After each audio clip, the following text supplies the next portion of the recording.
I get tons of emails from girls all wanting to know how to become an escort, and I'm really sorry because sometimes I don't get the opportunity to get back to everybody individually, but I just want to hopefully do this little video and answer a few questions. If you're thinking about doing it, don't. I'm not going to promote it or suggest that it's a business that you go into. The reason being is when I started, it was many years ago, the year 2000, and things were very different back then. The internet, we didn't even have the computers in everybody's home, so there was just no competition. I was able to build a reputation for myself. Before the internet boom, there was the website I was listed on, which I was advertising on, was one of the early internet entrepreneurs. So I got in at the right time and I made a lot of money very quickly and I loved it. However, that just didn't sustain, it didn't last, because 2 or 3 years down the line, there wasn't as much work around. I used to be booked up to 8 weeks in advance. I won't be able to see somebody for 8 weeks. I was seeing people for longer dates. I was going away for weekends. I was travelling abroad, and I had some amazing times. But that just didn't last. So I was working maybe 3 or 4 nights a week. And after 2 or 3 years, there's a lot of Eastern European girls came in. The prices started getting lower. There was more choice, more people, and my business never really went back to how it was when it first started. I was lucky that I already had the reputation, so I carried on with many regular clients. But it's just, I got out of it after 10 years because I just didn't like the way the industry was going. So I finished in around 2010. So I had a decade in the industry. But I think, girls are looking at it like it's an easy job and it's an easy way to make money. It's not easy. It is hard work, and you have to be really be a special sort of person that you're not going to allow the job to get to you. So you have to be very assertive and not put up with any crap. And, I got into it because I didn't think that I could do anything else because I hadn't got a college degree. And now I realise that the only thing that was missing, the only thing that was stopping me from getting, a well-paid job and having my own business, was the fact that I had no self-belief.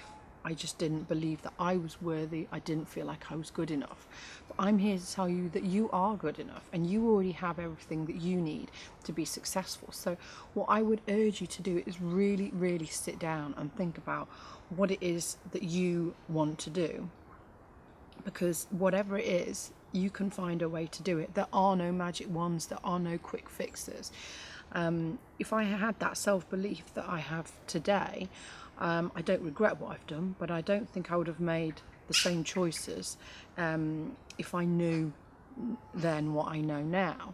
So I really would urge you to look at other options, and there's plenty. I go to seminars all the time. There's loads of seminars and books and things on YouTube about how to make money. You just do what you really love and what you're passionate about, because once you get in the business, it's really difficult to get out. And loads of girls, and no disrespect to them, but go on to their 50s, 60s, 70s, and that's fine. But what do you want to do? Is that really where you see yourself at? Because once you're in it and you get used to the money, it's and the lifestyle, you can end up feeling that you have to have all these material things, and you can end up feeling like you're not good enough for anything else. You don't actually progress in your life. I mean, some of the people that do go to uni and do escorting on the side end up stopping uni altogether and going into escorting full time. Yes, there is a lot of money to be made, and there always will be, but it's fraught with potential dangers. I mean, I wrote obviously my journey in my book, the GirlFriend experience. But, if you are going to do it and you are going to completely ignore my advice, then I just want to. There's a few tips in here actually for if you want to be a good GirlFriend experience escort, and I'm going to share these with you. So one thing is you've got to be attentive and a good listener. On the flip side of that, you've also got to be a good talker. So you've got to be able to communicate with people all at different levels of society about a number of topics. You've got to know topics to avoid. You've got to know how to be diplomatic. You've got to be able to put people at ease and bring them out of the shell, because some people are really shy, and I was working with people that were saying, oh, I feel like I can tell you anything, and you've got to be able to tease people out of their shell and get them to be get them to be themselves. You've got to be a sexual, affectionate and tactile person. It's not a business I recommend you go into if you've not had multiple sexual partners, because you are going to be expected, whatever people say, you are going to be expected to have sex with them. So it's not the job to get into if you've not already been very promiscuous. But you do have to be loving and affectionate. And another thing, comfortable and confident with your body, whatever your size. It's not about how thin you are, how skinny you are, how old you are, how young you are. It's not about that. All men want is a woman that's comfortable with her body and her sexuality, no matter what their size or age. So that's something that's really important. Intelligent and have common sense. Obviously, this doesn't apply if you're just having sex in hotel rooms, but if you want to be a girlfriend experience escort, you do need to have common sense and be intelligent. You need to be reliable, because if you're not reliable and you're letting people down, then you're not going to get the repeat business. And a good organizer. You've got to be able to organize your own diary. If you're working for yourself, or whether you're with an agency, you still need to be organized. Hygienic, it should go without saying, but yeah, you need to make sure you're trimmed in all the right places and take wipes with you everywhere, and you're fresh. And sometimes you'll get to clients and they're not fresh themselves, so you have to kick them in the shower and get them sorted out. Punctual, make sure you're always on time. It's just good manners, and it's good practice, especially when there is the work isn't like how it is before. The more things from here that you can do, then the more likely you are going to get repeat business. Well mannered, so you've got to know if you're going out for dinner and you're going to be set at the table with God knows how many knives and forks and spoons and whatever. You've got to know what to use and how to use it, and have to be able to hold yourself in that sort of environment. Well presented, and take pride in your appearance. So it's when I was working as an escort, I wasn't the person that was going to walk into the hotel and that you were going to go, that's an escort there. I was going to always look like I was there on business, so I dressed respectfully in business attire, things like pencil skirts and things like that. Adaptable to different situations and different people, because sometimes you can be dealing with people that you don't necessarily particularly like, and you've got to be able to be you've got to be able to deal with those people. Diplomatic, I say they might have very strong opinions on things that you disagree with, so it's about how to avoid going down those certain conversation topics. Be able to put your own personal problems and issues aside.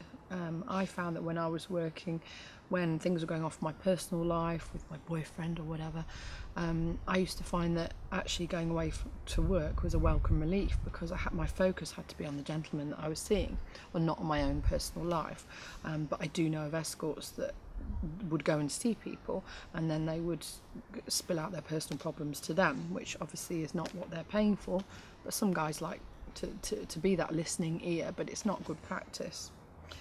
It's having a good sense of humour, just a few things here. Good judge of character. Have a warm and friendly personality. And a big thing, not to let anybody disrespect you, because it is a business. When you're giving your body to someone, it is something that's very precious, and it should only be done on your terms and not anybody else's. So when people used to say to me, oh, I'm making a choice to see you, no, they never made a choice to see me.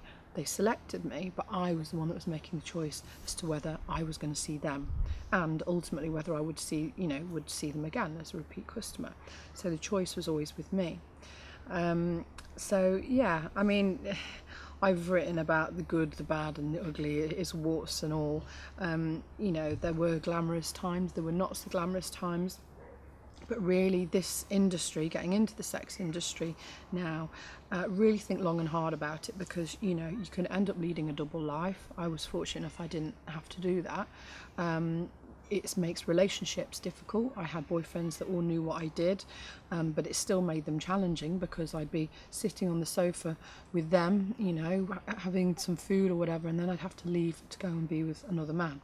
So that was not just difficult for him, but also difficult for me.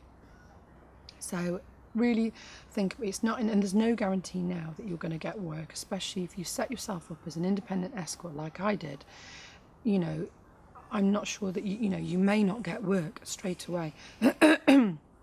So there is that to bear in mind. You can work for an agency, but then you're expected to do all the work that they put your way with no questions asked. So you don't have that level of control to be able to vet clients and things. So really, ladies and guys, I'm urging you to really think long and hard about it. You know, are you wanting to do this for just because you think it's a quick fix to get money, or, you know, what are your reasons behind it? Because there are very, very few girls that get into this business that actually come out of it, or manage to stay in the job long term and not allow it to affect them.